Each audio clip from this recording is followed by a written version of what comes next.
আসসালামু আলাইকুম।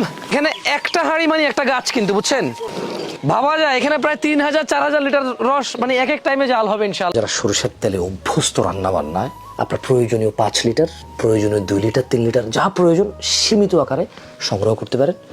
আমাদের বাংলাদেশের কিছু আলেম আছে যারা হলো শিক্ষিত চিটার।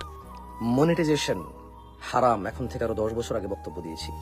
তারা বলতে চায় মনিটাইজের মাধ্যমে যে টাকা ইনকাম হয় তা হারাম।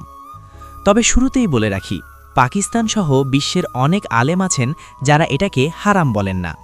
এখন কথা হলো, আমাদের বাংলাদেশের যে আলেমরা মনিটাইজের টাকা হারাম বলেন, তাদের অবস্থা হলো তারাই আবার বাংলাদেশের বড় ইউটিউবার। মনিটাইজের টাকা হারাম, কিন্তু ইউটিউবে ভিডিও তৈরি করা হালাল হয় কেমন করে? একটা উদাহরণ নেন, 2 জন মানুষ এমন একটা জন্তুর গোশত খেলো যা তাদের জন্য হারাম ছিল।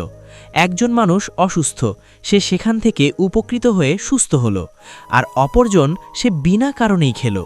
এখন আপনারা ফতোয়া দিলেন যে অসুস্থতার কারণে খেলো তার জন্য হারাম, আর যে বিনা কারণেই খেলো তার জন্য জায়েজ। এটা কোন ধরনের ফতোয়া? যদি হারাম হয় তাহলে সকলের জন্য হারাম, জায়েজ হলে সকলের জন্য জায়েজ। এখন বলবেন ইউটিউবে হারাম অ্যাড দেয়।